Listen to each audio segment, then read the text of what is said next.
Bingo Blitz rules.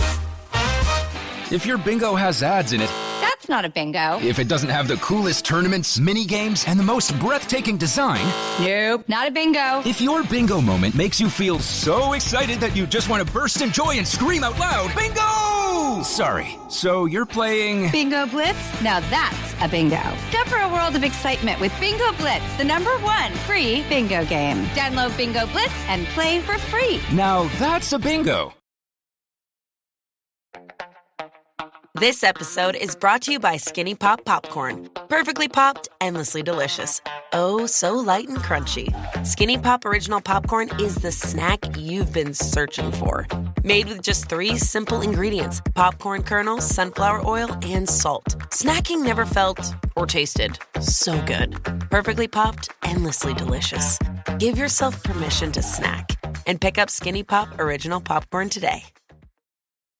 Let's hang out. Let's hang out. And let's talk about what lessons have found. Let's hang out. And let's listen to 2 lesbians shout. Let's hang out. Let's hang out. Hey everyone, and welcome back to Let's Hang Out, the podcast that's hosted by 2 girls, and those girls are on fire! I knew we had to do it. I have to. Yes. From the West Coast, I'm Lee Holmes Foster. And from the East Coast, I'm Ellie Brigida. To those of you who have been with us through this whole journey, thank you as always for listening. And if you're a new listener, welcome. We're excited to have you here. And here's what's happening this week.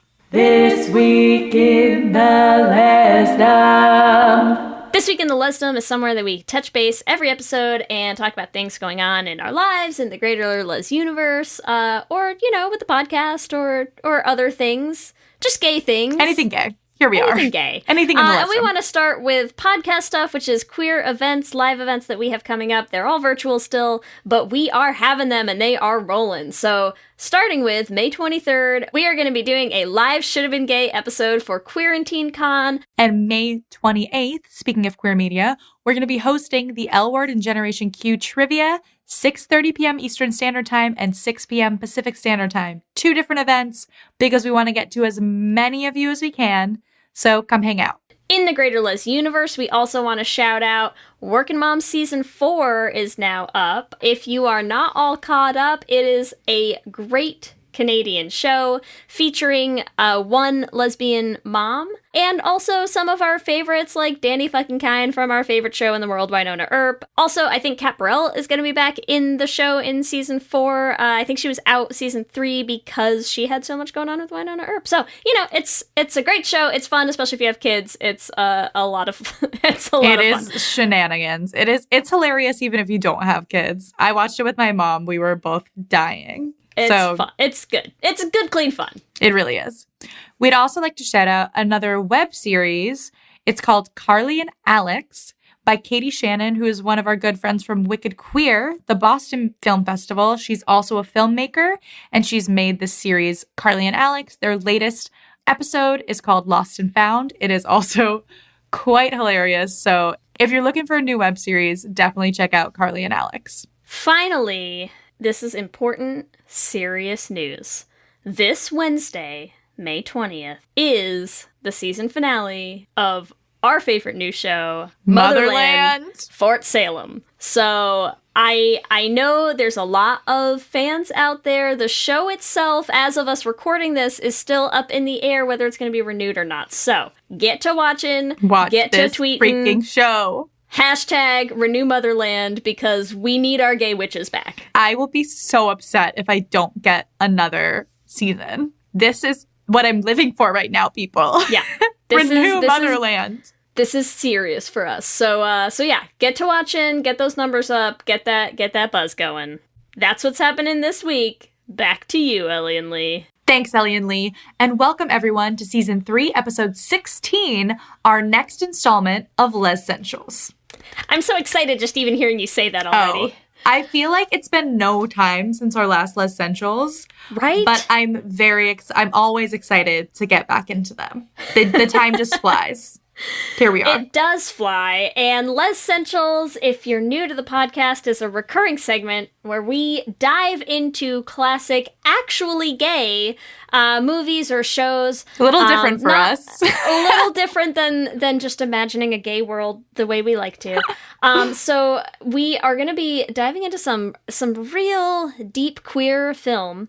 And as a reminder, we are now also writing and recording original songs for every Lez-ssentials that we do. So you will want to stick around to the end of today's episode to hear our song for today's movie, which is Portrait of a Lady on Fire.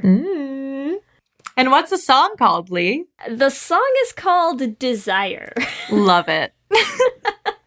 It's so aptly named. I sure hope so, because, we'll talk a little bit about is there desire There's in like this a film? little bit of desire. Just like a Hard to say. tiny bit. For this Lez-ssentials movie, like Lee said, we're going to be breaking down a movie about queers in isolation before isolation was cool. Portrait of a Lady on Fire. Oh, wow. This movie. We were watching it the other day, and we really were like, wait, they have masks. They're practicing extreme social distancing on this island. Yes. Like They are quarantining like pros. ahead of their time. Ahead of their time, the 2019 hit film. It was written and directed by Celine Sciamma. It's, for anyone who hasn't seen it yet, it is a French movie. Watch it in French with subtitles, please. I don't even think there's a dubbed version out there, but God forbid anyone make one. That would be painful. Right? Can No, you even like, imagine? Half of the magic of the film is like the sexiness of the French, the accents, the voices of the two lead actresses. Like, They are Yeah. amazing. Speaking of those two lead actresses, they are Noémie Merlan and Adèle Haenel, and they are fantastic in this. I could just go on and on and on about We them will. all day, and I might. don't worry. That's what And- this episode's for. God love everyone who's diving into this with us, because we might be here for the next 3 hours, and we apologize for nothing, No. honestly. You should know that going Put in. the movie on mute, play our commentary throughout the whole thing. It'll be a little longer than the film, but that's fine. Yeah. It's great. For anyone who hasn't seen the movie, stop whatever you're doing. It's on Hulu. There's literally no excuse right now. But the IMDb synopsis is as follows. On an isolated island in Brittany at the end of the 18th century, a female painter is obliged to paint a wedding portrait of a young woman. She does paint the portrait. Yes, that is a synopsis that really kind of misses gay? the mark. Where is the gay? They maybe they just wanted to hold that close to their chest on IMDb. Yeah. I don't know what they're going for there. They're trying to surprise us with the gay. I get it. This female painter paints a lot of other things besides the portrait, and we'll get there. We're gonna get there. I have so many things that I want to say about this movie. It's gonna be a lot. All of the notes, all of the beauty. So kick us off, Ellie. Let's dive in. So we start this film with a lot of silence, as this film always does. I literally thought it was on mute when it started because it's just dead silence. And then we finally see Marianne in her painting class. That is the beginning. The beginning is all of her students Yes. are sketching her. So the scene is set with our hot art teacher, Marianne. They see the painting that Marianne painted of Eloise, not the one that she actually gave to the man for marriage, but a special painting that she painted. And we have Eloise with her skirt on fire. So it starts with our themes of fire right from the beginning. There's a couple things I want to call out in this scene. One of them is the dialogue that she has, what she tells her students as they're drawing her, which include these lines. Don't go too fast. Take time to look at me. So I'm not sure what what exactly she's teaching them to do. But drawing a girl is sure one option that you could go with there. Drawing and painting in this entire film is just so sexual. Every time she's painting, the cinematography of this is like focusing on each part of the female body, right? There is an intimacy involved in so much of in just drawing and being drawn. Mm-hmm. And we are setting the scene on that right from the beginning. We know that this is not just a painting. It's a sex on a canvas. That is what we're that's what's gonna happen. Wow, why isn't that a lyric that made it into the song? We should write it down. Do a quick rewrite right now. Okay. The other thing that I want to call out is I swear she is sitting and she is holding her hands in the exact same way that Eloise holds them on the beach the first time that she sketches her hands. And they zoom in on the hands. Right? Like, this was the second time I've seen the movie, right? And the first time you don't know that. And this time I was watching her hands and I was like, that is exactly the pose that she like drew, that she sketched when she runs off on the beach to sketch her hands later on. That's like the exact same pose. And it was crazy. Sorry, I lied. Last note. Third thing I want to say is, her face looking at that painting. Oh my God. I'm like already sobbing at this point in the movie because it just, it is a lot. So much pain. Then we go into, they're like, oh, did you paint that? And she's like, a long, long time ago. On an island far, far away. And so we, flashback sequence to Marianne in a boat with all of these men, or the canvas that she has, right, is encased in wood. It falls into the ocean, and there's like 10 other men in this boat. I'm exaggerating, but there's a lot of men. And Marianne's the only one who jumps in after it. Yeah, they do not give two shits about this. They're like, less. They're like, I'm here to row the boat, and that's literally what I'm being paid to do. So, like, I guess you better swim fast. Bye. Yeah, their only job. So, cut to Marianne soaking wet, back in the boat, but has the canvas, so we're all good. Get to the island. This guy just starts walking away. Mind you, huge mountain that she basically has to climb. And she's like, how do I get there? And he basically is like, all right, well, you have to climb. So yeah, he's like, just scale the cliff with your painting and all your bags in your wooden clogs. And we'll see you in a couple weeks. Bye. Yep. So useless. We will see them again later. Also useless. Always useless. Marianne's a badass. She somehow scales this mountain, makes it to this gigantic house on the island. And this is probably my favorite scene, and we've just barely begun. Is her by the fire? Yes. You just like her naked. Come on. Yes. So it's what? I'd say 2 minutes in. And let's set the scene. Fire blazing, naked silhouette of Marianne, smoking a pipe. Yeah, it's pretty good. Super gay, super hot. So we already know Marianne, she's hot. That's all. And that's all we need to know. It's not all we need to know, because this is also, this is where we meet Sophie. Yes, we do. Sophie is the maid in the house, and she's their little adopted Gaby, and I love her. I love her so much. And Sophie shares a couple key pieces of information. One being that Eloise, that Marianne is there to paint, has been living in a convent. Obviously, typical gay Typical move. gay. Yeah, I'm like, Sound of Music. Typical gay goes to live in the convent. And two, that Marianne is the second painter who has been brought in to paint her. The first tried and failed. Yes. Yeah. She would not pose for him, and he was unable to finish the painting. Also, key distinction, he was a man. Yes, he was unable to finish the painting. So I think we're going to have some different luck this time around. But this basically sets the plot of the movie, right? Yes. The plot is Eloise is being married off, and Marianne has been brought in to paint a portrait of her that will be sent in advance to her betrothed, and if he approves of the painting, she will be shipped off to marry him. So yes, her and the painting. This is a business transaction all around. Yes. As marriage so commonly was back in the day. She also finds the painting that he tried to paint of her, and she finds it in her room where they set her up. She's basically like in a living room that they are converting into a bedroom for her while she's there. She finds the painting that he tried to paint and failed because she wouldn't pose for him. And there's this big reveal. She turns it around. No face. The face is all smudged out. And I'm like, the stupidest joke ever, but during our patron viewing party, I was like, imagine that's actually her. Like,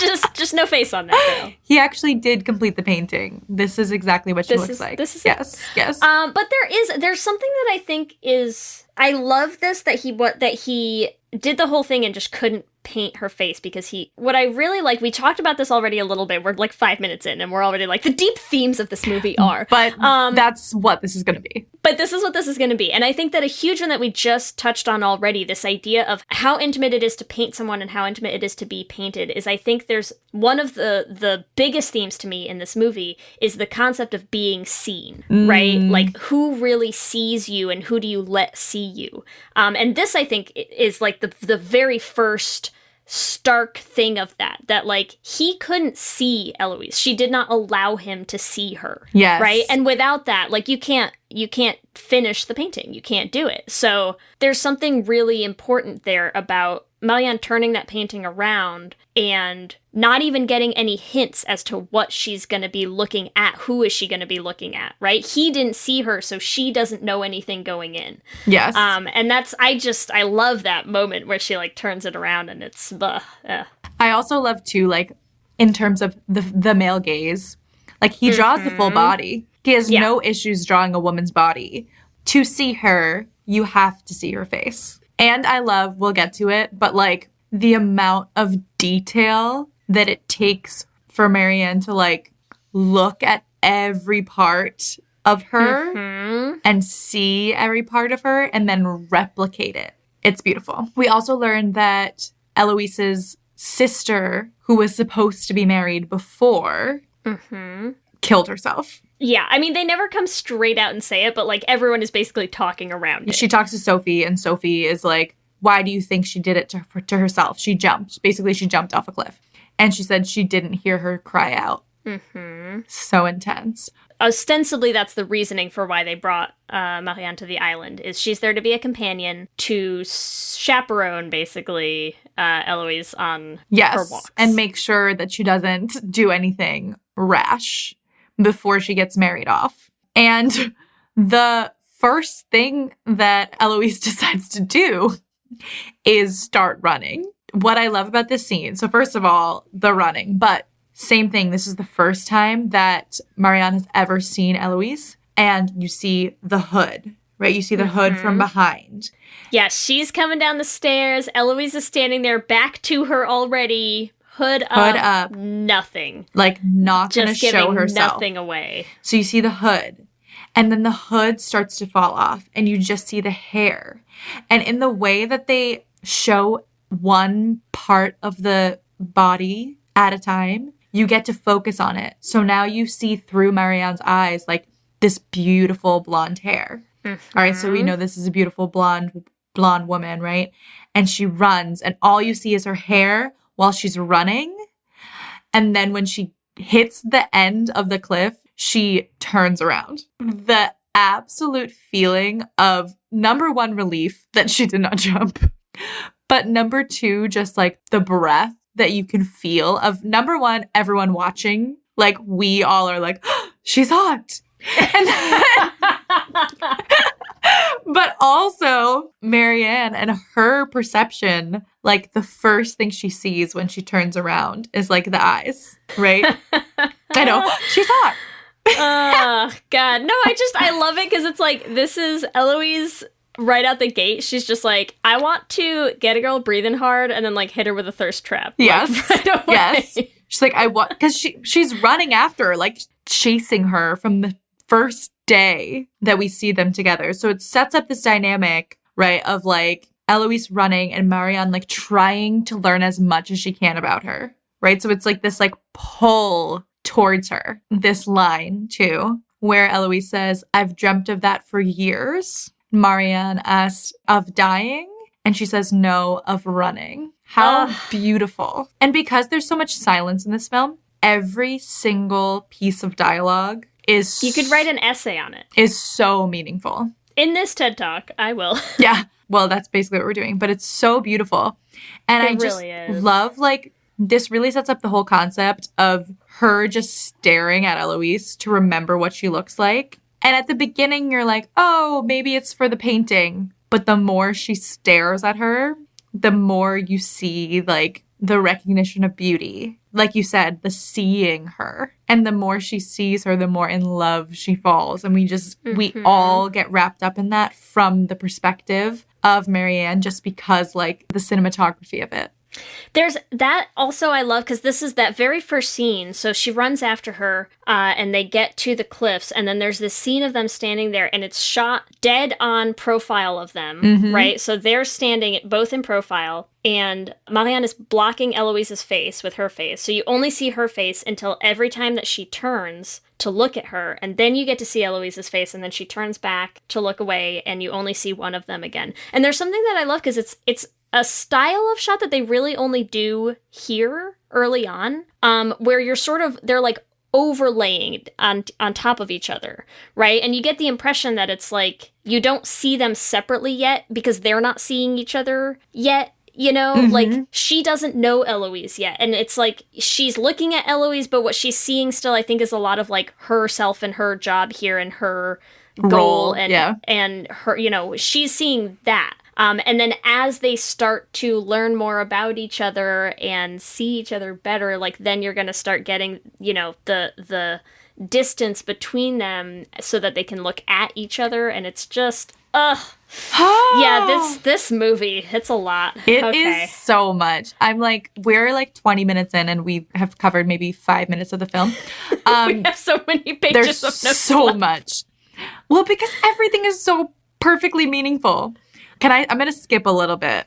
Skip a little bit. Let's just, I don't know where you're skipping to, but let's just say one thing, which is she goes home that night and already after one day with her has drawn maybe 45 sketches of this Yes. girl. Well, that's where I was sort of going. Like the next thing's all of her starting painting. And like literally she's like, I can remember every single detail of this beautiful woman I just met today. And so she just keeps painting.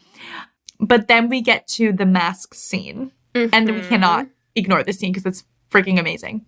So we can't. They have masks on their mouths, right? Because it's windy and they have to wear them. And so because of that, all you're focusing on is the eyes. And I love that this is one of the first body parts that we really focus on, because I'm like, the eyes are the windows to the soul. but you know, like eyes are very important, right? And gorgeous freaking eyes. Also, both of their eyes deserve, like, freaking Oscars in this movie. Yes. Their eyes are working overtime is all I'm saying. And then we have this whole scene that reminds me a lot of The Notebook. Because they're on the beach, and Eloise is like, I'd like to bathe. But literally doesn't know if she can swim. But this whole scene, like, the sexual tension between them is insane. Because all you have to do is you're focusing on their eyes, and they're talking to each other. But, like, all you can feel is, like, the piercing of the eyes looking at each other. Like, what they say, the dialogue almost doesn't matter in this scene. But it also matters does. so I know, much. but it does. And she starts talking about, right, how she doesn't want to marry someone that she doesn't know. So Marianne has a very different life than Eloise, right? So she is going to take over her father's company. Her father's a very famous painter. And so she's going to take over all of that. And Eloise has to marry this man. Like, that's really her whole family. Like, they have to continue their line, to make sure she has enough money, like, take care of her mother. It's just, right? It's just her mother and Eloise. And she says, you can choose. That's why you can't understand me. And then what does Marianne say? I understand you. I was like, Lee, are you going to finish it?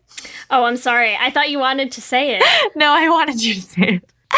They are different, but you can see in that scene, they both find some understanding in each other of their life circumstances. And I think also of them being gay. Let's be real. That's what I love about some of these early scenes is like, I think that's why the dialogue both does and doesn't say so much, right? Because the dialogue is really important. And there's a lot of things that they're saying underneath what they're saying.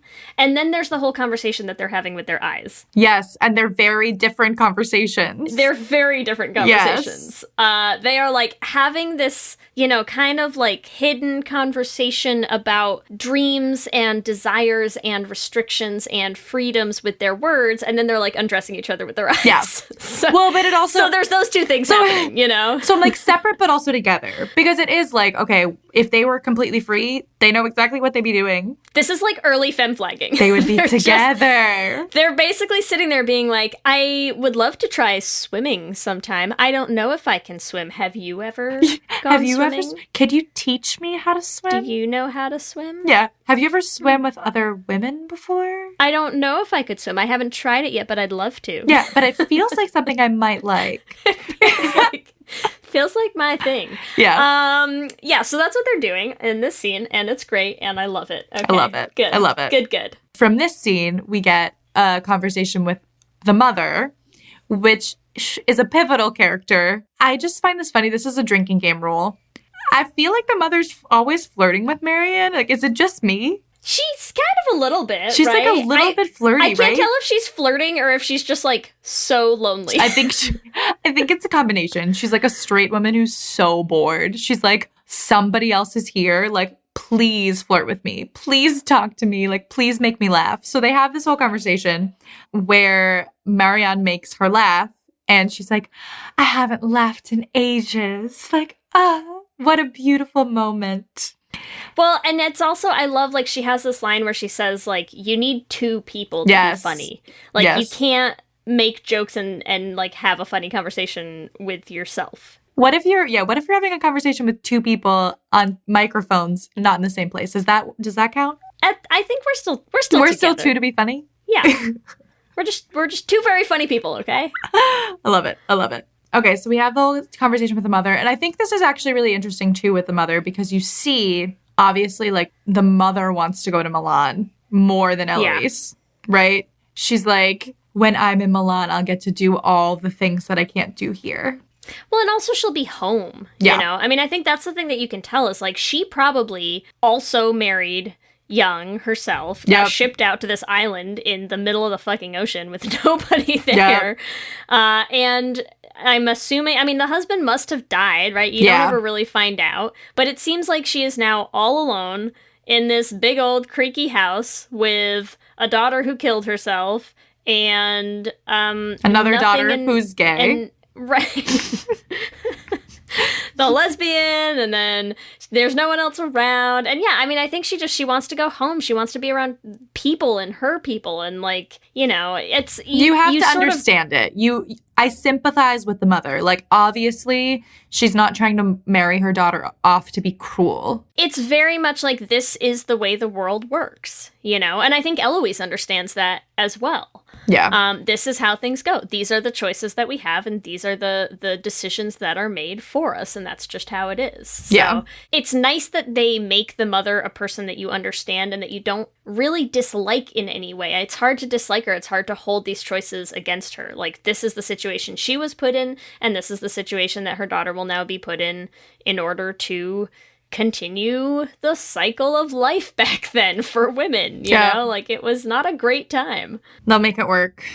But yes, so this is another part of the drinking game. Anytime Marianne gets almost caught trying to paint, because she's constantly, obviously, having to, like, secretly paint. Oh, we missed this. She tells Eloise she's a painter, right? She mentions that she's a little bit of an artist, or that she can draw in one of their earlier conversations. Yeah. Like, she's like, oh, the nuns always would get mad at me when I was painting. Yeah. And I'm like, oh my God, Marianne, it's been like a day and you already gave yourself up.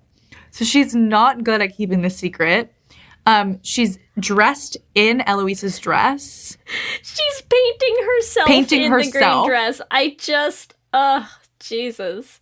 Like, I think there's a lot of things too. The same way that they do this with the overlaid profile shot early on. I think like putting Marianne in that dress herself, it like there's so many things that they do in the beginning of this movie where they're really, you know, putting these two women on top of each other and contrasting that, right? Like that reality of the similarities and differences between the two of them is, it's a little almost too heavy-handed, but it's also not. Perfect.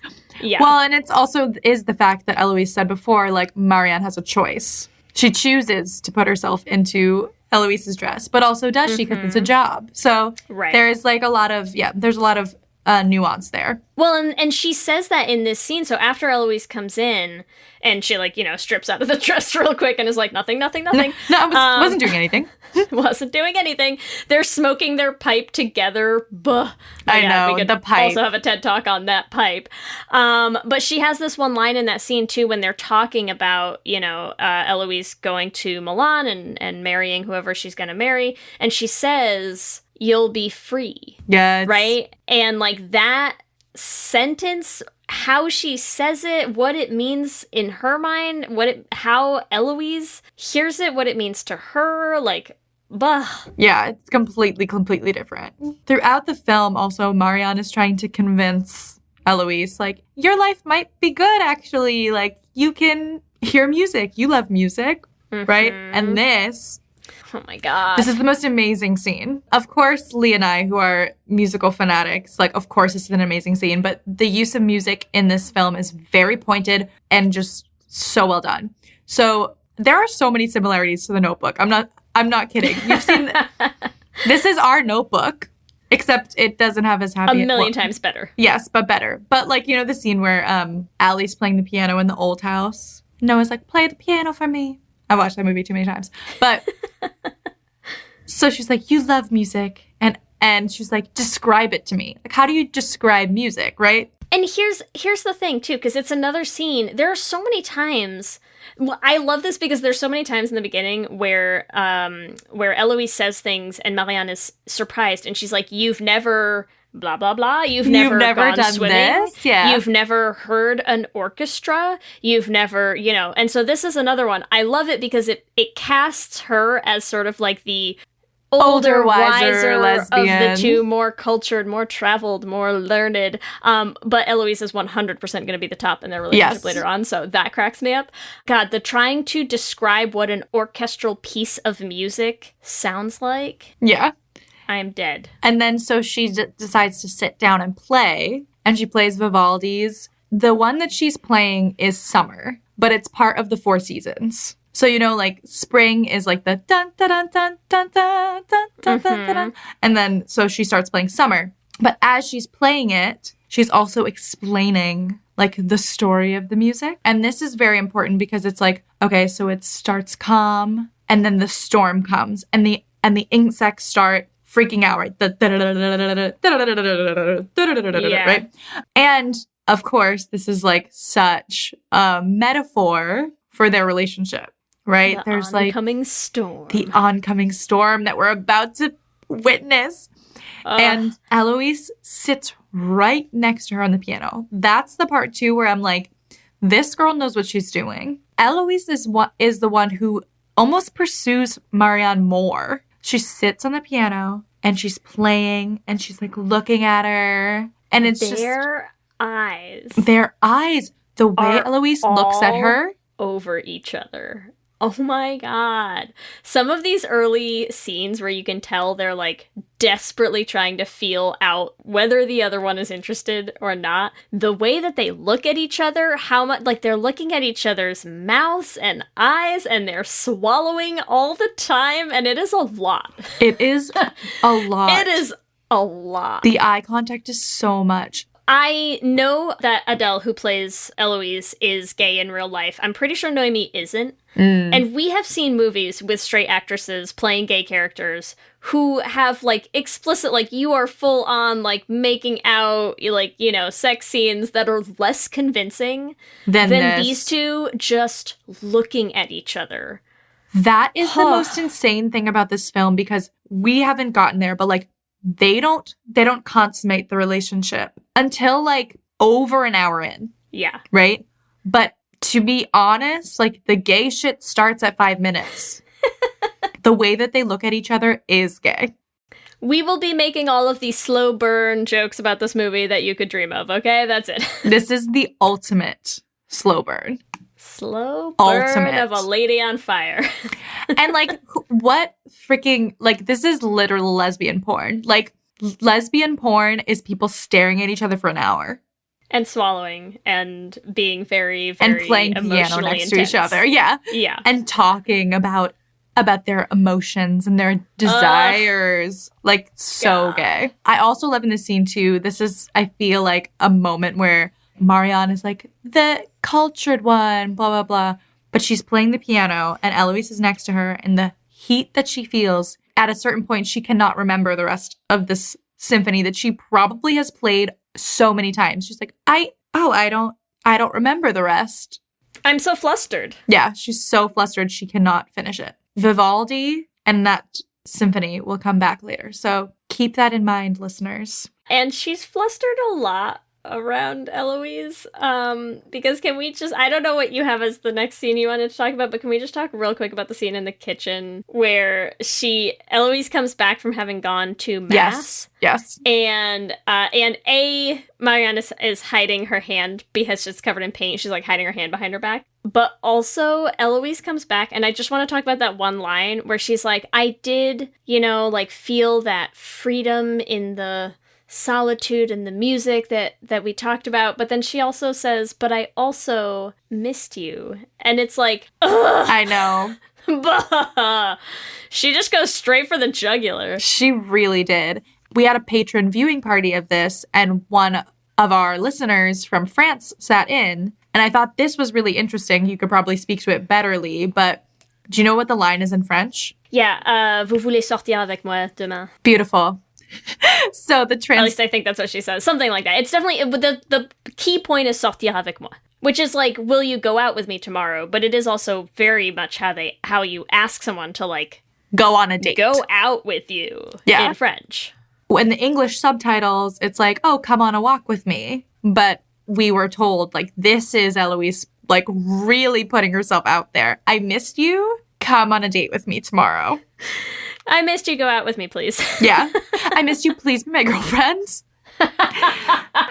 So that's where we're at. I've known you 3 days. Let's move in together. I mean, the ultimate queer-teen love story. I mean, it really is, though, because it's like, we could make fun of Eloise for this, but also on the other hand, you have Marianne, who's like, I've known you 3 days, and I've drawn 605 sketches of your face, so... And also, like, you only needed to draw one. Like, you were commissioned to do one. So this is a little excessive. Well, they're practice. Yeah, that's what we'll call it. We get the date. Then Marianne's talking to the mother, and she's like, oh, Eloise is very fond of you. Oh my God, I know. She talks about you. Does she now? Yeah. All Marianne wants to know is like, what did she say? Did she say I'm pretty? Like, does she like me?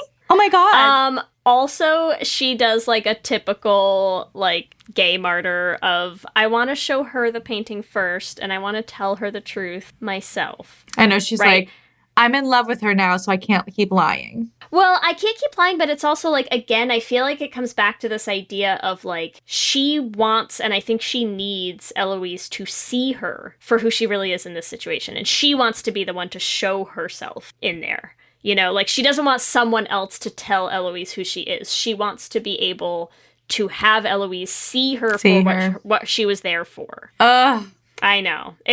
Trust me, we're only getting started, Ellie. I have so many things coming up. She wants her approval so badly. She wants her to love the painting. So, but we also have to talk about this part. So she finishes the painting, and then she sets the old painting on fire.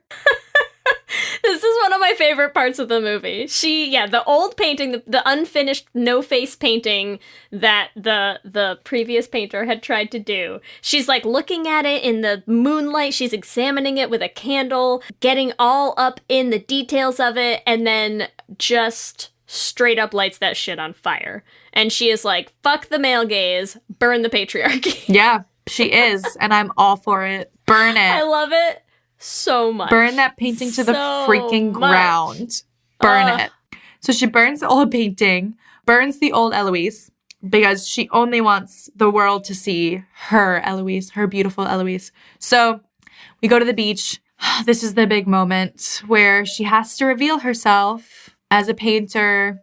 The guilt is too much. And then, then when Eloise finds out, the painting's done, which means she has to leave. Right? Yeah, this was not the coming out Eloise was hoping that Marianne was about to do. No, not at all.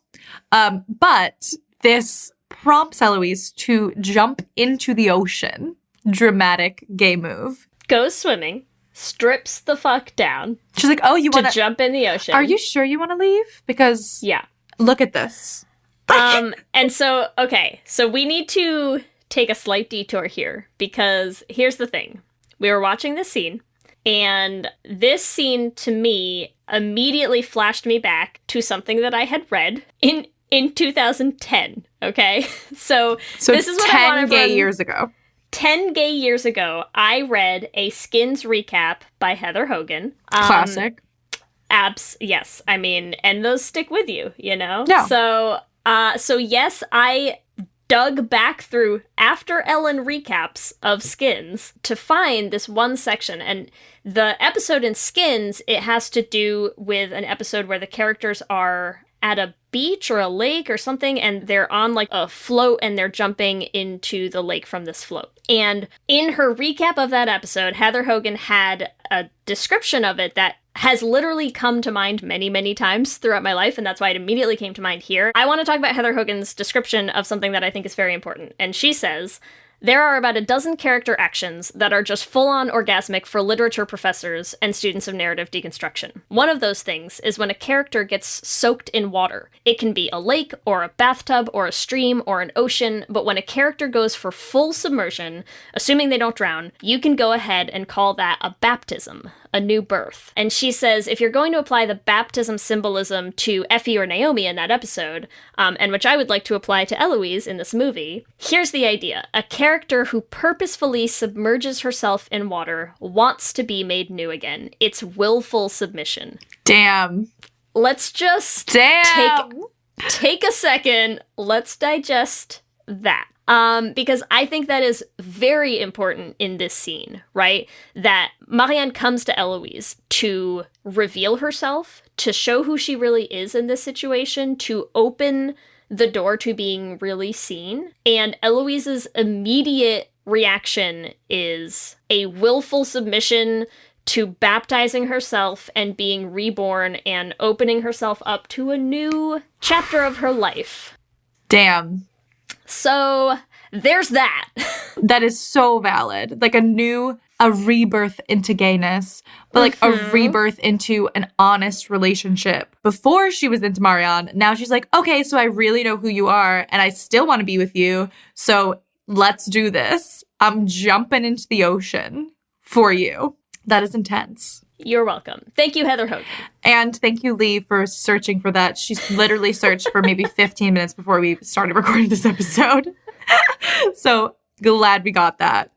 But I completely agree. So it's a willful submersion, and it's one she wants Marianne to witness. Marianne says, can you swim? And Eloise basically says, I don't know. Like, weren't you watching me? Can I swim?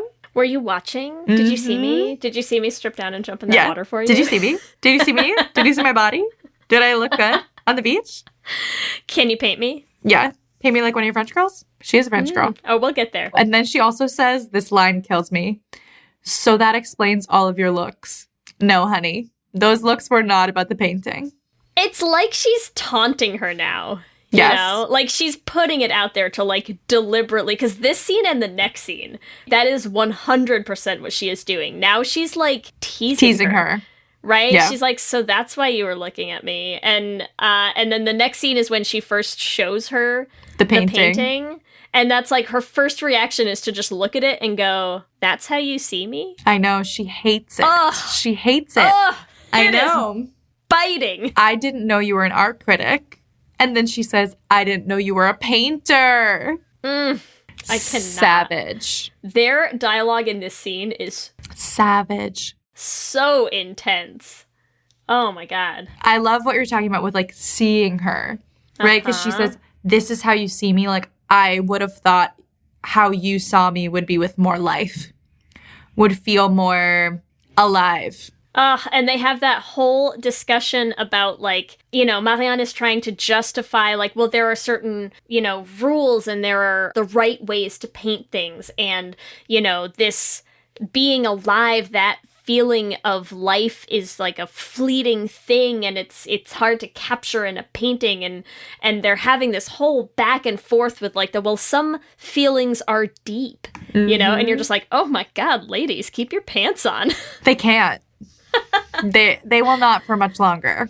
They cannot. Please do not. And what is the outcome of Eloise asking her, "That's how you see me," of questioning whether Marianne has really seen her yet in the movie. And what does she do? Destroys the painting? And not just destroys the painting, she smudges the face. Right? She basically says, like, I didn't do better than him. She still didn't see her. Like, she could have given that painting to her mom. She could have.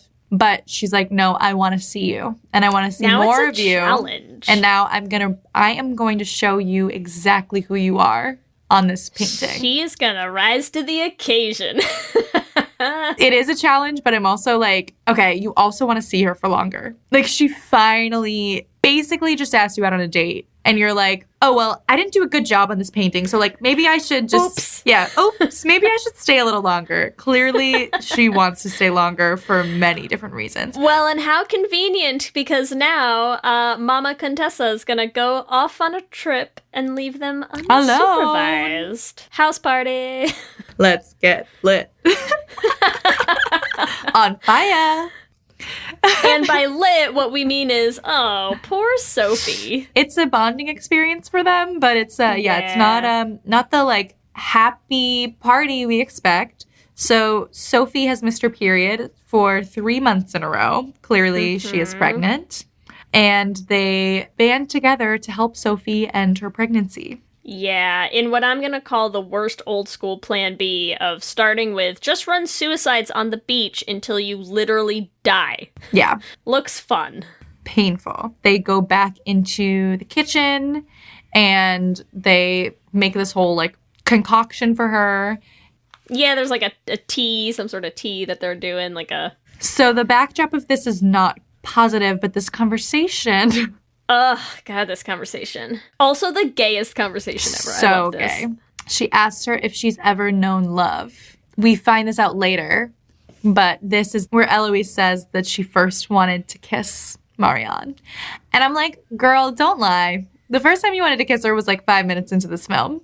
Yeah. But we'll take this as the first minute you actively wanted to kiss her. Maybe where she realized she wanted to kiss yeah. her. This is a whole scene where basically Eloise is like, obviously, I'm a virgin. I've never known love, quote unquote. And Marianne says she has. There's so much like from this conversation and later. Because in the moment, we think Marianne's saying yes, like she's known love before. And we find out later, really, that she said yes because she loves Eloise. Which is sort of a dead giveaway into the next scene, which is they go upstairs and they're like, because Sophie is now sleeping. She's done the suicides on the beach. She's done the herbal, whatever that's supposed to end her pregnancy. She's like hung off a bar in the kitchen for like an hour. She's a little wiped out. So they like bring her into the living room to sleep on Marianne's bed. And Eloise also lies down and is quote unquote sleeping, or at least Marianne thinks she's sleeping. And so she literally like gets up and she's like positioning candles around to get the lighting right, and then like sits down to like draw her in her sleep, like the freaking obsessed weirdo I know. that she is. She's like, let me watch you while you sleep. She just cannot stop staring at and drawing this girl. No. Totally normal reaction, right? And like, you know, so she's like drawing, looks up, staring at her, looks back at her drawing to do the next line, looks up again. Eyes open. Creep. Eyes open. Eloise is just lying there staring at her. She rolls like onto her back, puts her arms like up above her head, and she is just like full out like sexy posing. She's like, oh, do I look hot enough for you? Oh, should I? She is like smoldering is the word I'm going to use. And they're both like smirking and they both know exactly what they're doing. They're like a cat with a mouse. They're just toying with each other. And like, Jesus, ladies, I am only human, okay? I know. I'm like, just do it already. We can only take so much of this. It's so much. So we get to this scene where she is posing for her painting as she has agreed to do. And they're talking again. Marianne has this line about how she can't quite get a smile on the painting, right? And so again, they're kind of like taking these little digs at each other, these little jabs at each other. And I feel like this is where the foundation of this scene, what the breaking point of it is that Eloise constantly is taking these little jabs at Marianne to say, you know, you don't see me. Do you see me? You're not seeing me, right? And I feel like it's a challenge every time. And this time, you can tell, like, she gets kind of pissed, right? She feels like she has to prove that she is seeing her. Yeah. And that's where you get this whole scene where she starts laying out all of the little tics and quirks and character things. When you're embarrassed, you bite your lips and you touch your forehead and you do this. And I have been watching you and I see all of the things that you do. And she not only has to hit her back with that, but then she turns it into this, I wouldn't want to be in your position. Like, I don't envy you. Yeah. Me dissecting every move that you make like this. And then Eloise is like, if you're looking at me, who am I looking at? Oh my God. She just turns it right back around and she makes her walk over to her and look from her perspective at the only thing that she is watching, which is the person painting her.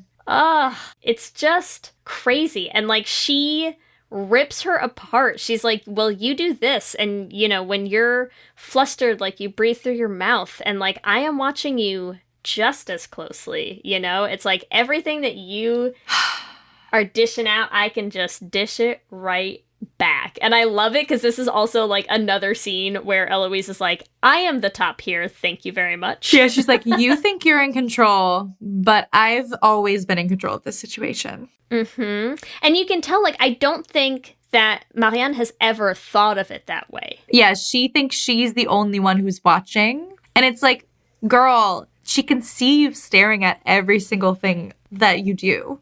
Mm-hmm. Yeah. They're saying, like, I see all these things about you, but there's also this undercurrent of, like, I love all of these things about you. Yes, I love that. Right? Which is, like, such a... Like, it's like a freaking poem you write your, like, girlfriend on Valentine's Day. Like, I love when you do this thing and this thing. It, like, makes you perfectly who you are. Mm-hmm. Like, it's beautiful. And I love the tension. It is. Now we get to playing cards with Sophie. And I love all of these little scenes. Like this one, and there's another one coming up soon where they're having, like, lunch together. They're all so domestic and cute, and it's, like, Sophie with her adoptive gay moms, and I love it. I wish they could stay like this forever. This episode is sponsored by BetterHelp. And as we head into Thanksgiving time, I want to start by thanking my wife, Kelsey, who has not only listened to just about every episode of this podcast for 8 seasons now, but who also is the only reason I'm able to make time to record it every week. She takes the kids, gets them dinner, and gets them ready for bed just so that Ellie and I can come on and yell about gay things into each other's faces for an hour. So here's a reminder to send some thanks to the people you're grateful for in your life, including yourself. I've been in therapy for a long time now, and one thing that's so important about therapy is how it teaches you to be more intentional. And being intentional about gratitude and how to show that to the people you appreciate is just one of the many benefits that I've gotten from therapy over the years. If you've been thinking of starting therapy, consider giving BetterHelp a try. I know how hard it can be to find time for regular therapy, and BetterHelp is designed to be flexible and convenient for your schedule. You can fill out a brief questionnaire to get matched with a licensed therapist, and you can switch therapists at any time for no additional charge. If you want to start being more intentional about gratitude in your life, visit betterhelp.com/lezhangout today to get 10% off your first month. That's BetterHelp, HELP.com/lezhangout. Let's hang out. You chose to hit play on this podcast today. Smart choice. Progressive loves to help people make smart choices. That's why they offer a tool called Auto Quote Explorer that allows you to compare your Progressive car insurance quote with rates from other companies. So you save time on the research and can enjoy savings when you choose the best rate for you. Give it a try after this episode at Progressive.com. Progressive Casualty Insurance Company and Affiliates. Not available in all states or situations. Prices vary based on how you buy.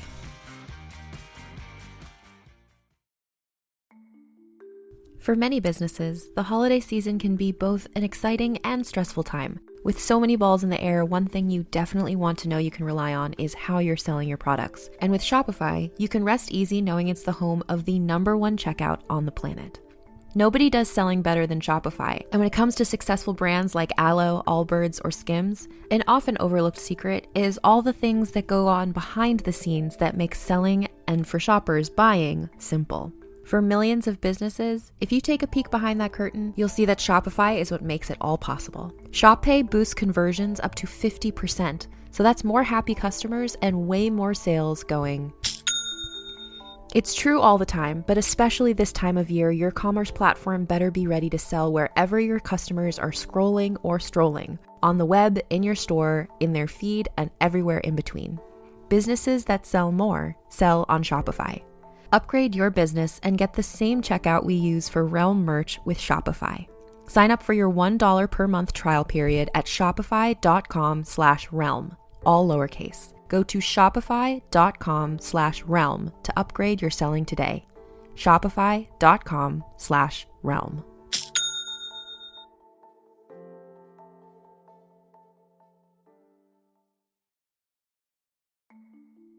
For many businesses, the holiday season can be both an exciting and stressful time. With so many balls in the air, one thing you definitely want to know you can rely on is how you're selling your products. And with Shopify, you can rest easy knowing it's the home of the #1 checkout on the planet. Nobody does selling better than Shopify, and when it comes to successful brands like Aloe, Allbirds, or Skims, an often overlooked secret is all the things that go on behind the scenes that make selling, and for shoppers, buying, simple. For millions of businesses, if you take a peek behind that curtain, you'll see that Shopify is what makes it all possible. Shop Pay boosts conversions up to 50%, so that's more happy customers and way more sales going. It's true all the time, but especially this time of year, your commerce platform better be ready to sell wherever your customers are scrolling or strolling, on the web, in your store, in their feed, and everywhere in between. Businesses that sell more sell on Shopify. Upgrade your business and get the same checkout we use for Realm merch with Shopify. Sign up for your $1 per month trial period at shopify.com/realm, all lowercase. Go to shopify.com/realm to upgrade your selling today. Shopify.com/realm.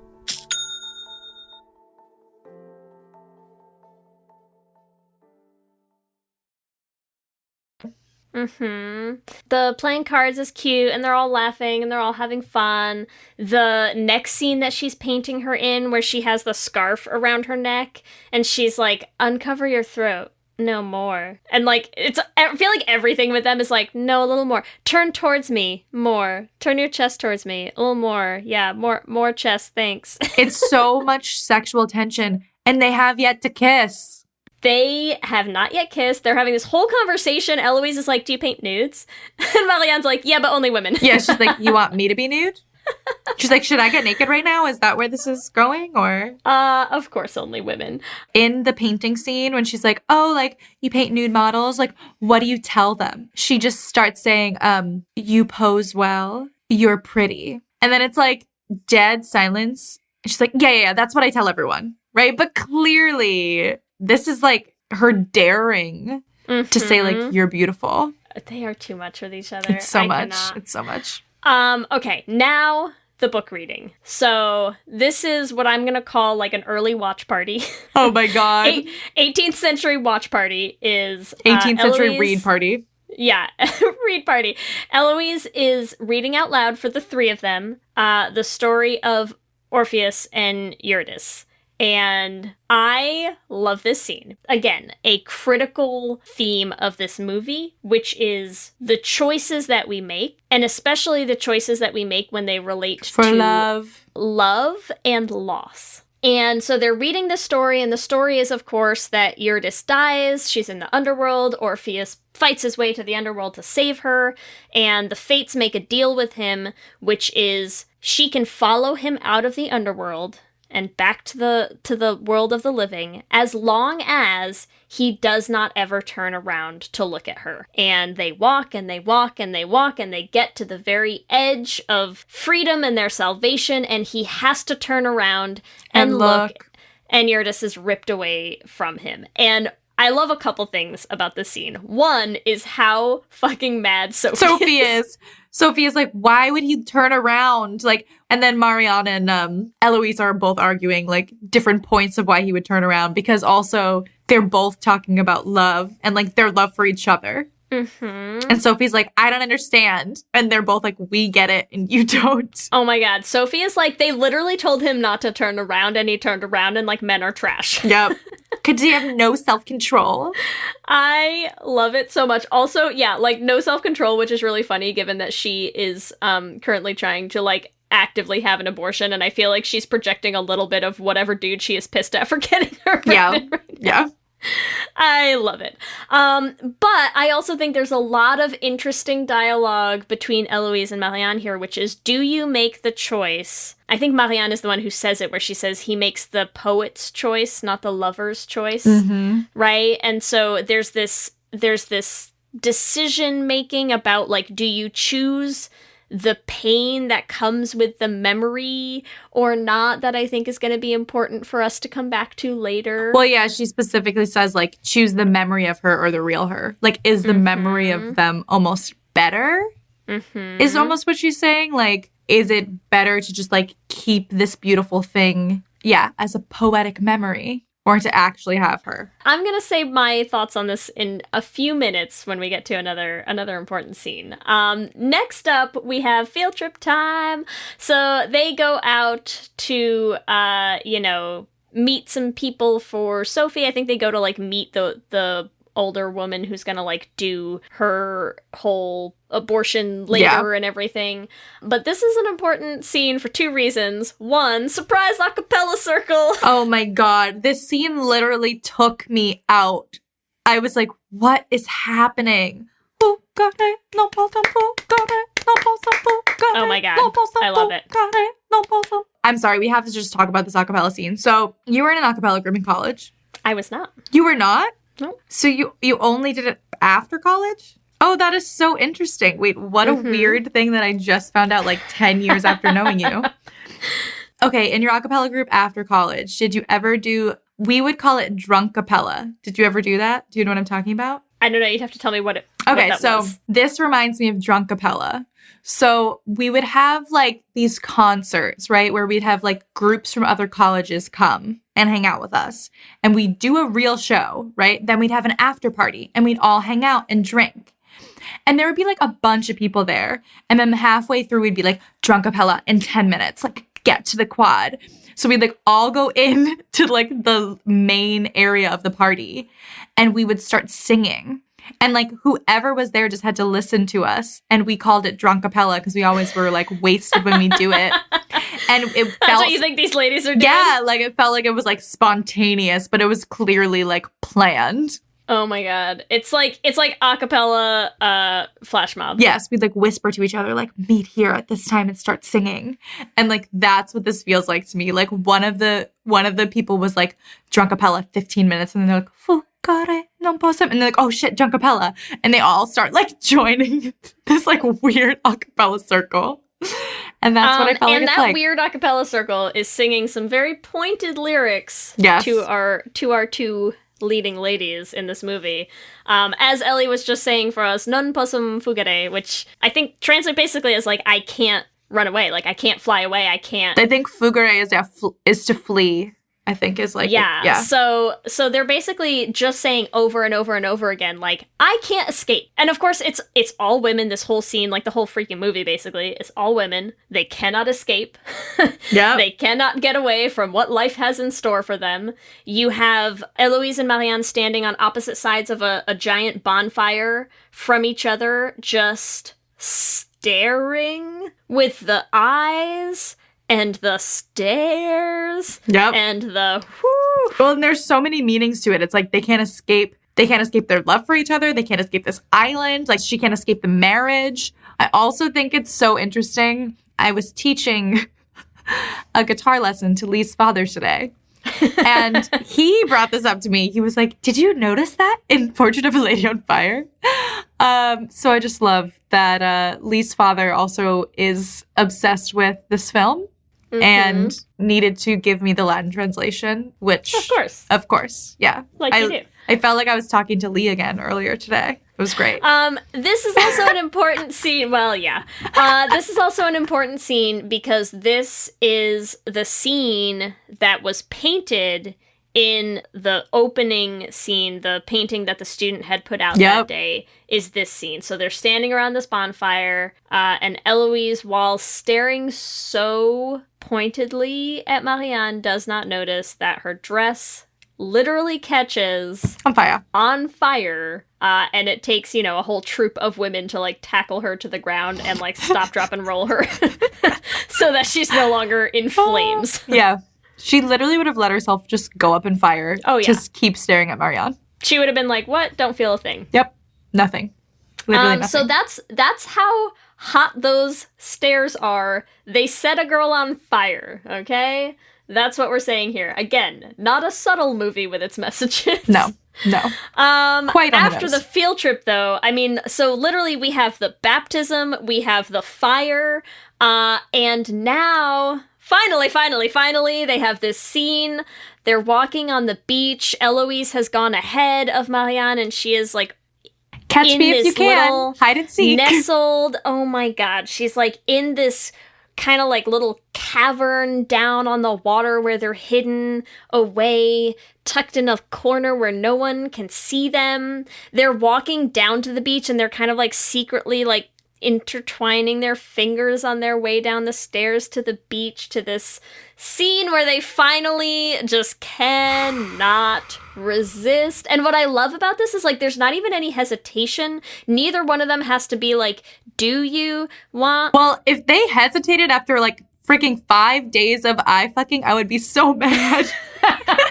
No, they just full on make out. Hardcore, they are both into it. They are ready. They have made their decisions. I love it. I love it. I love it so much. It's so good. Other things that I love so much. So they go home that night. Sophie is serving up dinner for her moms, and Eloise isn't there. She has decided to stay in her room, as relayed by Sophie, and this is the first scene. So Marianne goes to go upstairs and find her, and as she's walking down the hallway, this is the first time we have, I think it happens 3 times. We have these scenes where she's walking down a hallway, she turns around, and behind her, she sees this vision of Eloise standing there in this white gown, wedding dress. She is very much like a vision, and this is the first time that this happens, right? So we've had this whole build-up, they kiss, and then Eloise goes to hide upstairs in a way that you sort of assume has to be meant to draw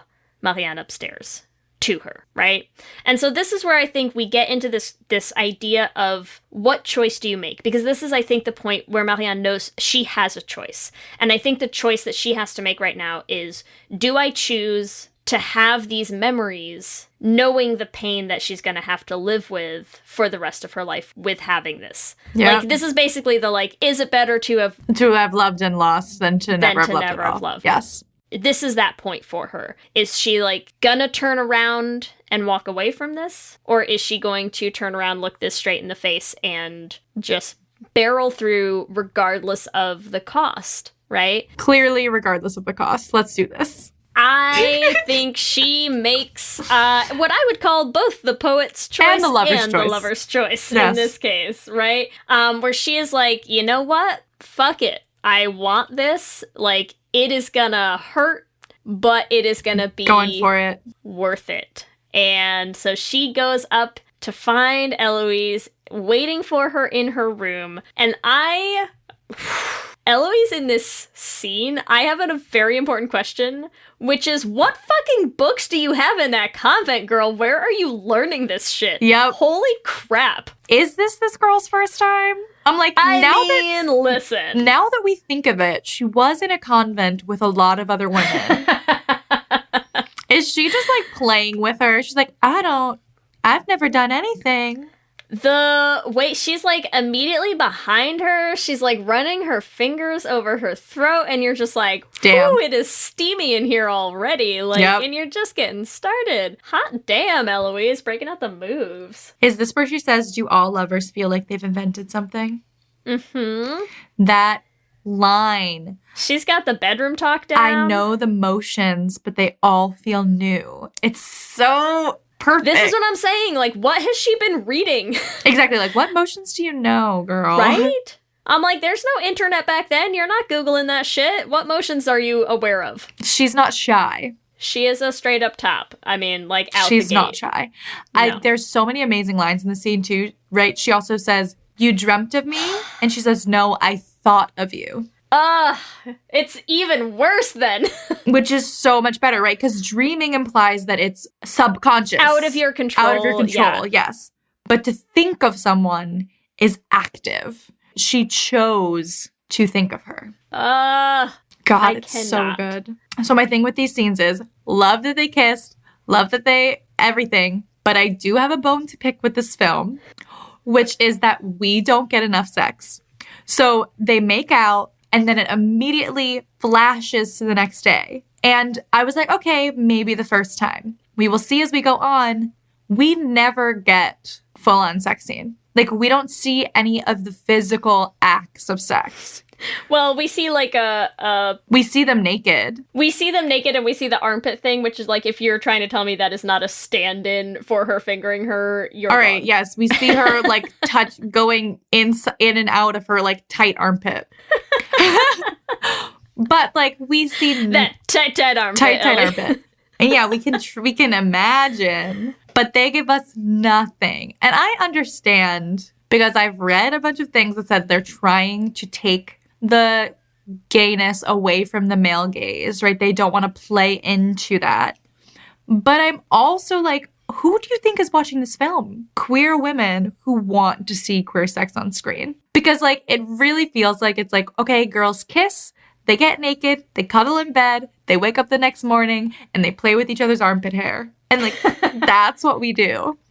And also, it is a little lost opportunity to have a sex scene directed by a lesbian with one of the women in it being a lesbian. Because it's like, you see so many sex scenes where you're just like, do you know how lesbians have sex?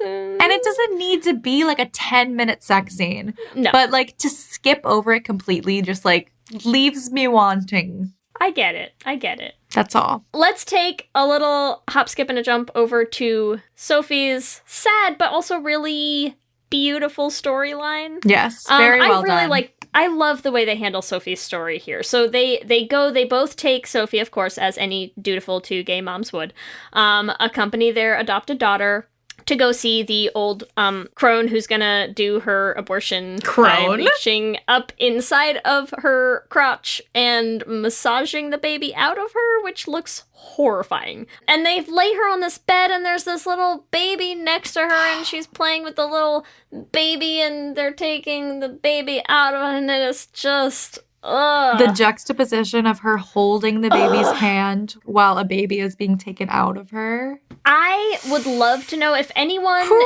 like studies this stuff and happens to know if that is like how they used to do this. Like, was the baby there on purpose? Is what I want to know. Or was that like a directorial choice to have the baby there? To me, it felt like a thing where they're like, while we do this, you have a baby next to you for like the innocence and the distraction and the something and like the balance in the like, I feel like there's something to it, and I want someone to like send me your thesis on this. Okay. Yeah. That's what I want.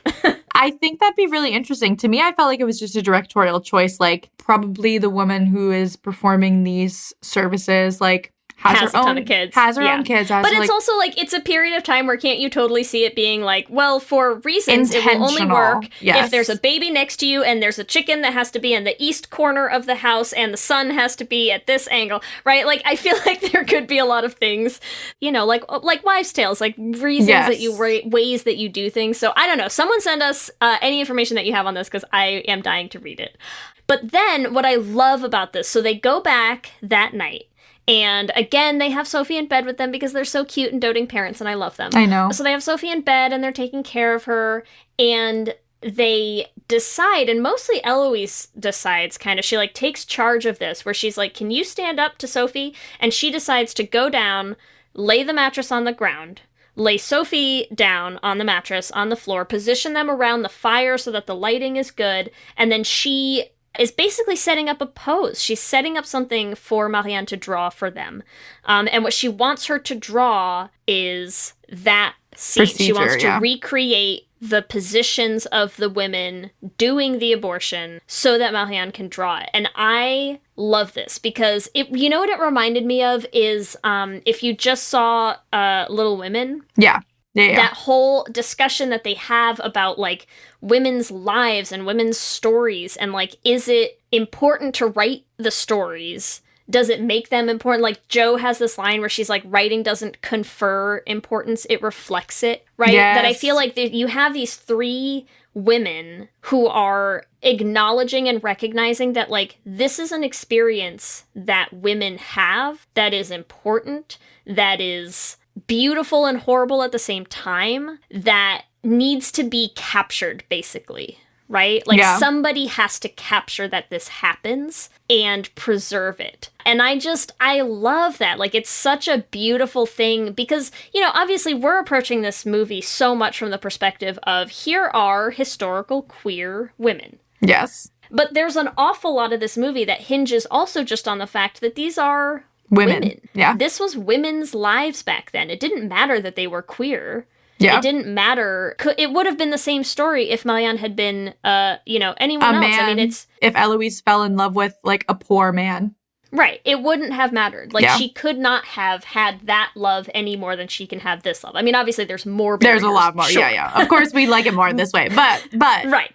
But I think that there's a lot of that, you know, there's some amount of intersection of those two realities. And I think this scene helps highlight some of that, because this is a scene that just hinges on Sophie as a woman in this time with the choices that she has available to her, and the realization that, like, these were hidden things. These were not things that you were going to see in paintings in museums, you know? And so does anybody ever capture that part of their lives, and should they, and why wouldn't they, you know? Like, given that opportunity and given the experience that they all just had together. And it's like, I hate it and I love it all at the same time. Yeah. I think it, like, was just very well done. It was really, really well done, yeah. So, okay, that's Sophie's story. Let's get back to the our gay sex. Let's get back to our lesbians getting high and having sex together and, like, giggling like schoolgirls. I'm down. I think somewhere in here also is where she has the second experience of seeing the vision of Eloise behind her, leading into the new painting, right? She's showing Eloise the new painting of her, and they're cute and they're happy and they're laughing, and they go from like this cute, happy banter to this fight where you can see, like, now we're heading towards what they know has to be coming. The inevitable end of their relationship, and Marianne's like, should I destroy the painting again? Yes. Let me destroy it. I love some of their dialogue in this, like the early parts of the scene where she's like, well, maybe I know you better now. And Eloise is like, well, maybe I've changed. Yes, the rebirth. Which, yeah, exactly. She has changed, and both of them have changed. And then, you know, it gets into this, like, you didn't destroy the last painting for me, you destroyed it for you. And I think that's also, like, a really cutting remark, right? Of, like, Eloise calling her out for not having seen her and knowing that she wanted to. Yep. And then, yeah, then they get into this fight because Eloise, I think, is starting to realize that, like, both of them are really, like, this is what the painting is. The painting is the impossibility of the future for them. Yeah. That's what it represents. This is the painting that is going to send Eloise off to the dude that she has to marry. And she calls Marianne out for blaming her for that, right? For resenting her for that. And she's totally right. I mean, part of her does blame her, and there's no way around that, right? And I think there's something else that I want to do here. I'm sorry. I'm going to quote, like, so many things in this, but they were so good and I can't help myself. It's okay. I just want to read one other thing because I had seen it on Twitter and I just thought it was a really nice recap of some themes that I figured I liked how they wrote it and I thought I should give them credit. So I want to give credit to @WitchesOnFire7 on Twitter. Great handle. And because she basically was talking about, a lot of people were upset that the movie didn't have a happy ending. I think that's something that we've certainly seen, and I know I've seen reactions to this that people are like, we don't need another sad lesbian love story. And I get it, but what I liked about her description of it is she talks a lot about how this was sort of an intentional choice that I think a lot of the women, like Celine and the actresses, have talked about in interviews, that's not the point of the movie, right? The point of the movie is to make a statement, and the statement especially about restrictions, right? And how restrictions affect people. What do they do in the world, and what did they do to people like women in the 18th century? She had this one section that I just want to read where she says, the movie decided to remain realistic, and with reality comes tragedy and comes pain, yes, because society was horrible to women, and it still is. But the message isn't that women who love each other will be punished by society. It's saying that love sets you free, that love is emancipatory. It's what makes you alive even when you cannot escape. And so what she says is, she says, you have to consider why it ends the way it does. Are they going for a sad ending just for the sake of drama, or is there something more being said here? There definitely is, and it's also why, although tragic and heartbreaking, I don't consider the ending a bad ending at all. The whole point of the movie is to show a love between women that is possible, but it's made impossible by the circumstances they live in. And I feel like that is really an important distinction here, because I think there's a lot about this movie that's just pointing out how restricted their lives were. Right? Yeah. We're talking about it in the beginning where she calls out Marianne's painting, and, you know, Marianne is kind of saying, like, well, there are rules to how you paint correctly. Yeah, there are rules to how you live life correctly. Right. Like, there are ways that things are done. And so I think there's this whole question of, like, but are the rules right? Yeah. Right? You have this whole island of women who cannot escape the fate that they have. You have this love story that cannot exist in the world that it's in. And I think she has some other descriptions of things that I think are really interesting, getting at this idea of, like, is it better to show a love story where if they just wanted it enough and were willing to break the rules, they could have what they wanted, even though that's not necessarily true. And it's not about the fact that they didn't want this enough. It's not about the fact that they didn't love each other enough to run away together and forge a new life, you know? Like, that just, it was not option. Possible. Yeah. Right. The love existed. The circumstances did not allow for it. And so there's just something that I find really interesting about that as a movie that is essentially made to be a political statement. It's not made to be a love story. Mm-hmm. It is a love story at its core, but it's not there to explain away all of the reasons that people can't be together and show how they can just choose to be together. They don't. They choose to be together in the time that they have and to live the rest of their lives knowing that and knowing why they couldn't have more and cherishing what they did have. Yes. I didn't expect this to have a happy ending. And I think that's also okay. I mean, it's almost like, yes, we deserve happy endings, but we also deserve complicated stories. Like, and this is a complicated story. It's a complicated story, and it's a complicated story that is not excusing the fact that they had to make that choice. It's not saying it was okay, and it doesn't make it okay. Yeah. And it doesn't tell you how they went on to lead happy these lives where they forget each other, and it was just this passing, fleeting thing. No, their whole lives, the whole rest of their stories are defined by each other. Like, they show you over and over again in the ending how much this meant to them, how much they hold on to this, how much it becomes a defining thing in who they are as people and how they get through their lives.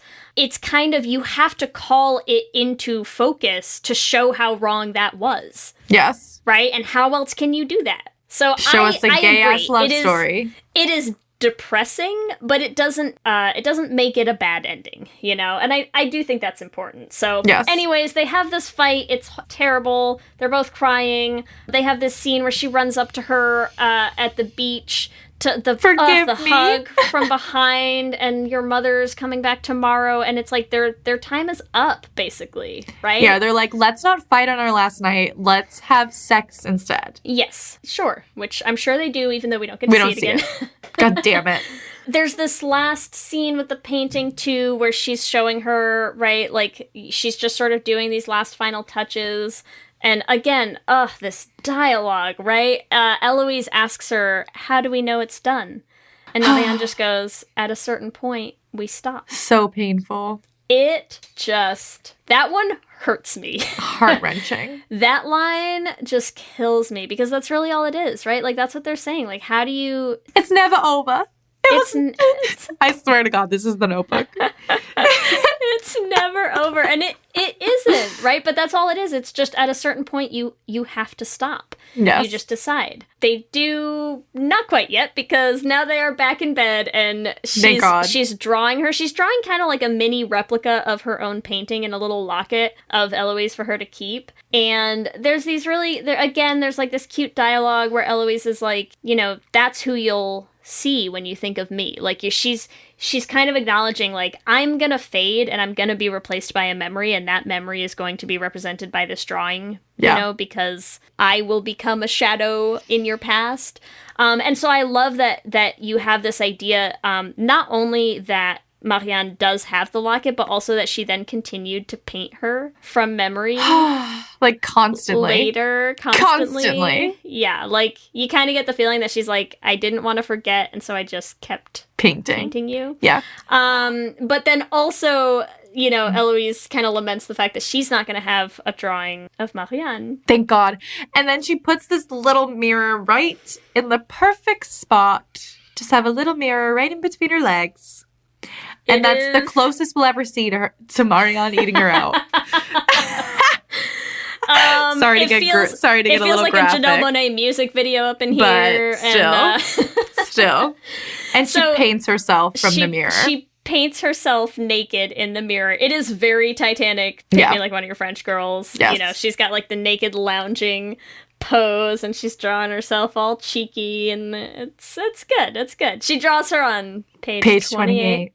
Of her book. I swear to God, there are lesbians who already have page 28 tattooed on themselves. 100%. If you have one, send us a picture. We will judge you and love you all at the same time. Yes. And then they're in bed together. It's their last night. And I can't. And they're having this, like, just heart-wrenching conversation about, you know, Eloise is saying, like, I'm feeling something new, regret. And Marianne is like, don't regret, just remember. And they're like, and they're remembering all the times that they had together.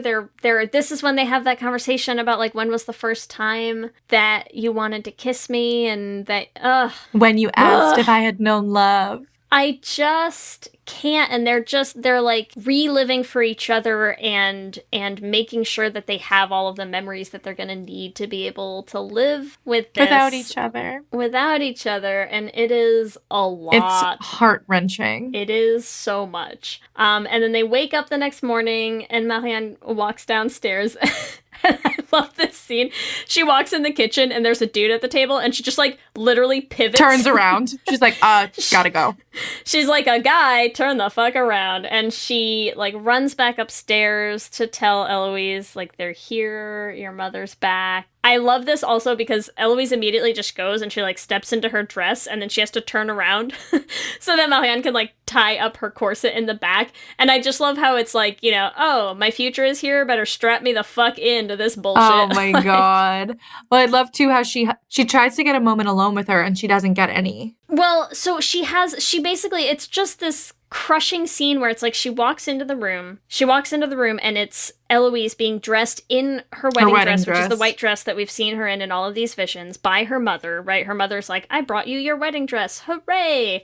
And it is ugly as sin, and it is just, you can tell they hate everything, but she's in the room with Eloise and her mother, and so you can tell, like, she goes up to the mother to say goodbye and like pulls her into this awkward hug that like clearly is not how these two women would say goodbye to each other, but you could tell that she's doing it because if she doesn't hug the mother, then it's weird for her to hug Eloise, but she's like, girl, Eloise. I need to hug you. Right, so she's like, I'm gonna awkwardly hug your mother and then like do this really quick, just like sob escaping into her neck, just like lick her a bit and leave.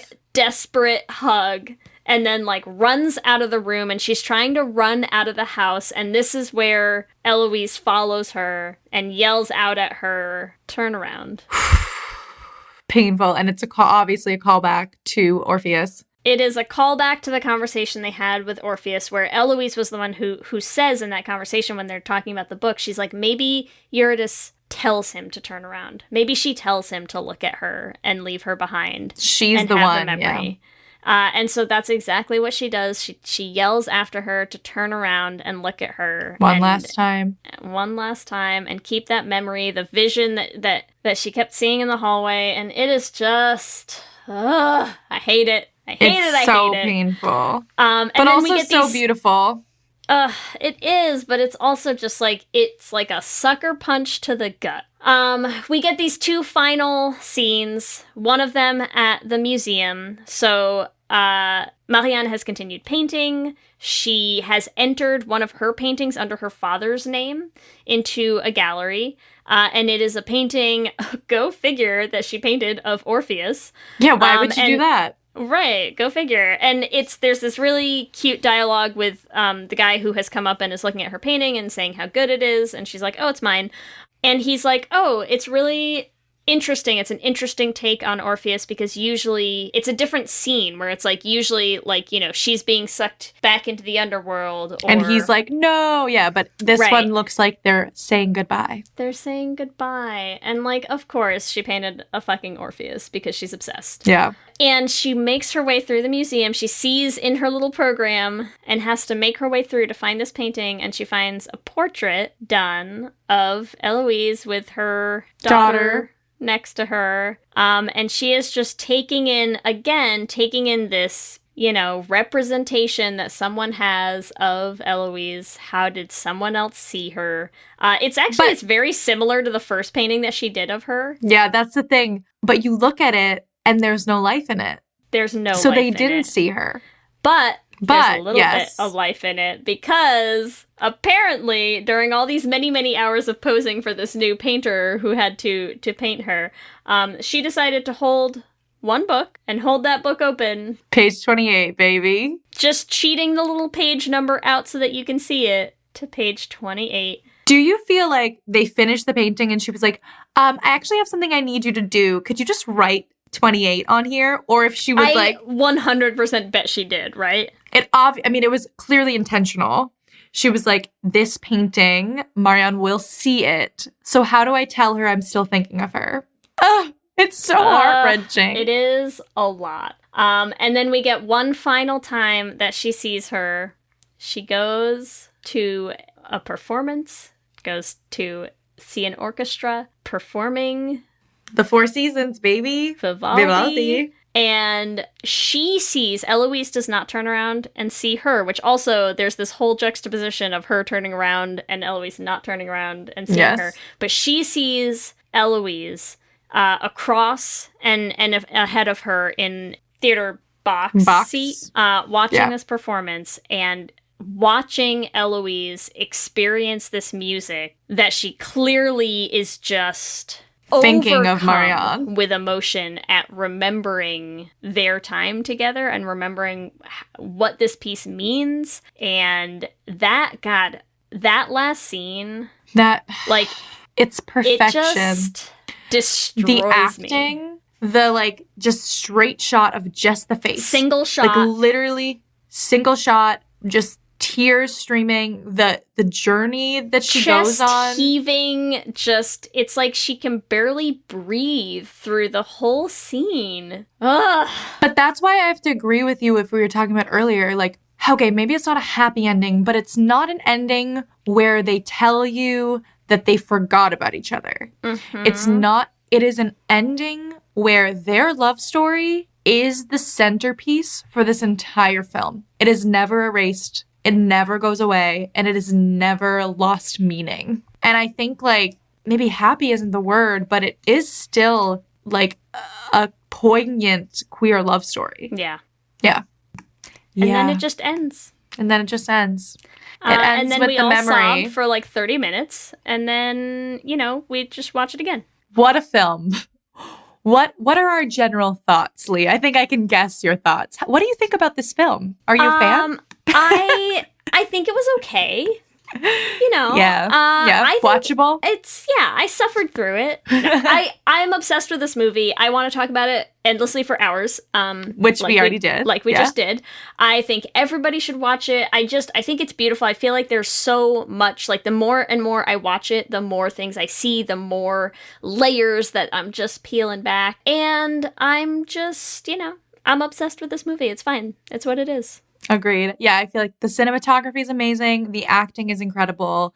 You could just sink your teeth into this. This is a very well-made queer film, and we need more. of these like cinematic masterpieces. I love me my Debs movies, but you know, Do we ever? I also have there's a time and a place for movies like this, and this one this did it. Their eyes, I can't get over their eyes. I'm never gonna be over it. This deep, beautiful, amazing movie. Let's drink during it. Let's do our drinking game rules. Beautiful segue. Well done. Right. So here are our drinking game rules. And I love to, whenever we get to do our watch parties with our patrons, because they always help with the drinking game rules. So I want to say shout out to our patrons for helping come up with some additional drinking game rules. Rule number 1, anytime Marianne almost gets caught with the painting, too many times.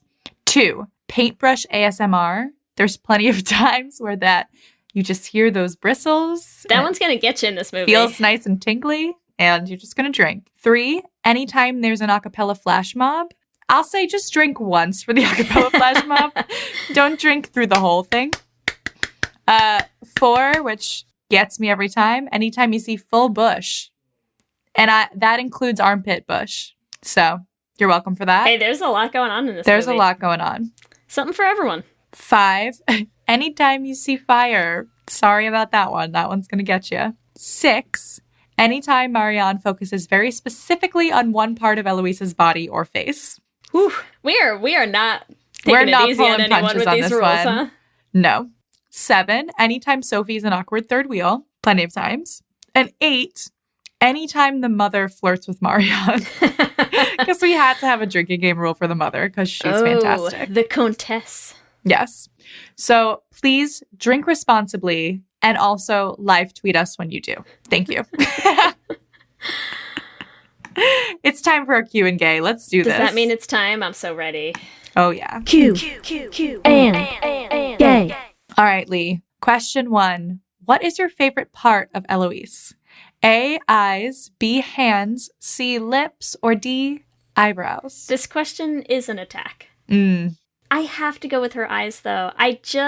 Especially, God, we were talking about that scene where they have the mask and she turns and the eyes and the mask piercing. and everything. They're intense. She's got some just intense eyes going on.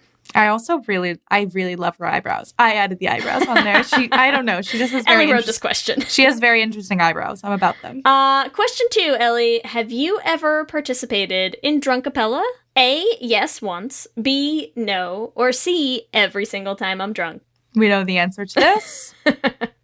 'Tis C. Every single time I'm drunk. Yea, verily, she hath spoken. I will participate in Drunkapella solo as well. So I don't need a crowd. Don't need anyone else singing with me. I will be there, drunk and Pella. Question number 3. Can you swim? A, yes. B, no. C, I don't know. Or D, I can float. Well, in the sense of swimming, yes, I can swim. In the sense of, am I a woman who also is interested in other women? Yes, I can swim. Yes, you can swim.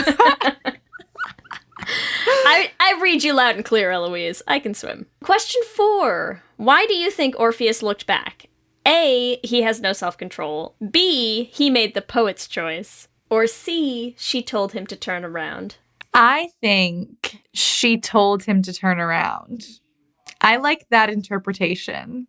Like, she's the one who chose the memory. I like that. I kind of like that, although part of me, having just come off of, a couple weeks back, the buffering episode for I Was Made to Love You came out, and the song at the end that Jenny wrote, I think is called Men, Why Are You Like This? So... Yeah, he has no self-control. So I'm pretty, leaning towards option A right now, but, I can see there's arguments to be made. If Orpheus was a woman, she told him to turn around. Question number 5. What is your favorite part of Vivaldi's The Four Seasons? A, spring, B, summer, D, autumn, or A, spring, B, summer, C, autumn, or D, winter? Well, I feel like summer is part of gay culture now. So, sorry, straights. I would have had a very different answer, before I saw this film. But right? It's summer now. It's always going to be summer. It's queer culture. It's just, you can't... That song now elicits, a physical response. Yes. it's just, ugh. It's just gay. I hear it, and immediately all you see is like them on the piano bench and the tears Eloise at the down. end with the tears and the heaving breaths, and it just, ugh. You can't forget yeah, it. That song's never going to be the same.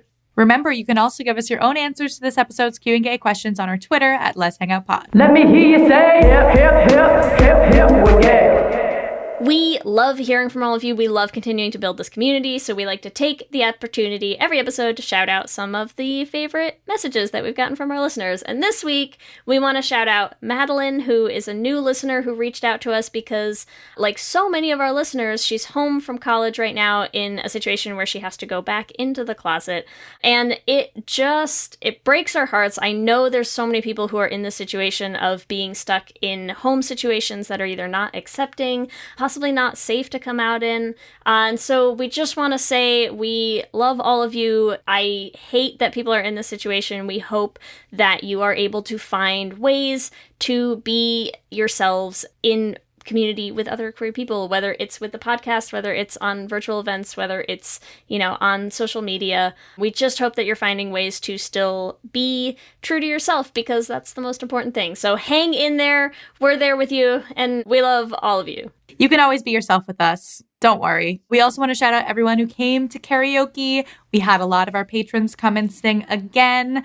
I know last time people were a little bit shy. People came in full force this time, ready to perform. So I want to say thank you to all of you, and we hope we see you at the next one. We'd also like to thank our Lesbian Jesus patrons, Tanya Ferguson, Jess Klaus, Danny Griswold, Sarah and Julia, Carrie Ann Lawrence, Mark Foster, Danny Gunluck Tamora, Audrey O'Connor, Alana Rosen, Kayla Kelly, Tara Gleason, Jacqueline Rose Nishino, and our King Princess patrons, Lizette Stye, Amy and Ellen, and Leah Hendley.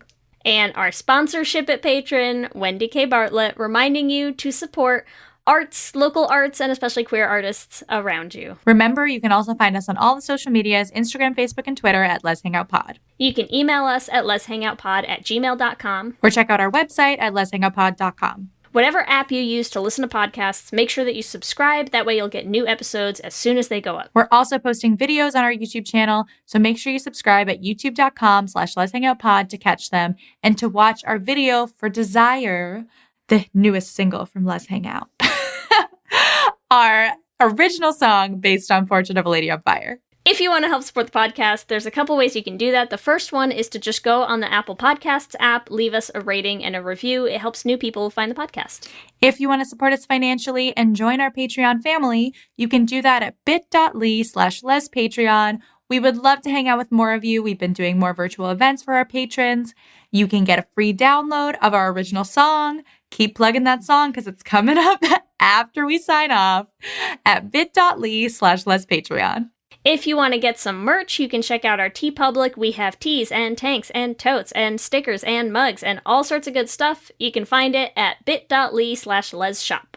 If you want to find us individually, you can find me at Ellie Brigida on Instagram and Twitter. And you can find me on Instagram and Twitter at LSH Foster. Make sure you stick around for our original song coming up after sign off. But with that, I'm Ellie. And I'm Lee. And let's hang out again soon. Let's hang out. When I turn, I see your face staring at me out of the dark. I could never look away, tethered to the pull of my heart. In your eyes, I see all that we could be in another time and place. All our history, just a memory written in the lines of your face. 'Cause when your body's on fire, you can smother the pain. The flames will burn higher, and you're never the same. You can fight regret, but don't ever forget that you can't put out desire.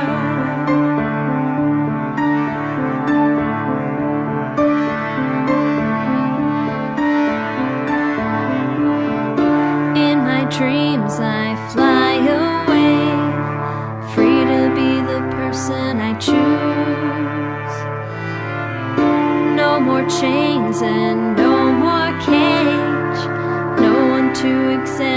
each move.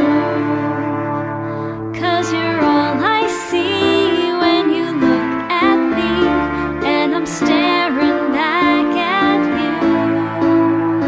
And we can't break free from obscurity if we only follow the rules. 'Cause when your body's on fire, you can smother the pain. The flames will burn higher and you're never the same. You can fight regret, but don't ever forget that you can't put out desire.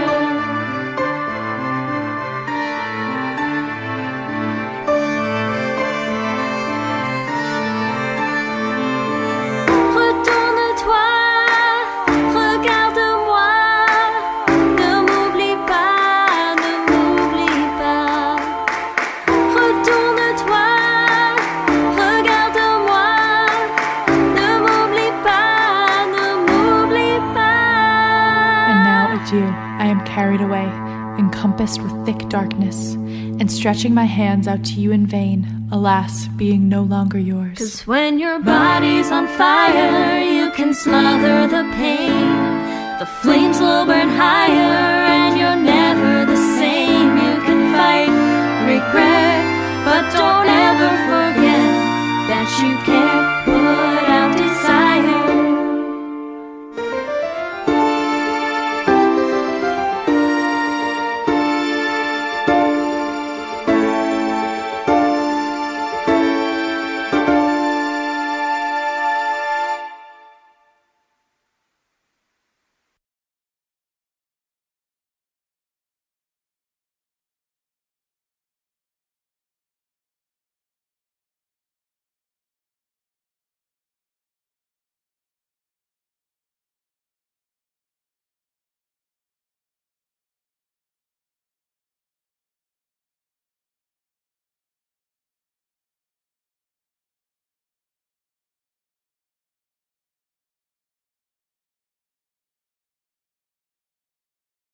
Buffet brawlers, glory holes gone wrong, cannibalistic castration cabins, public poopers?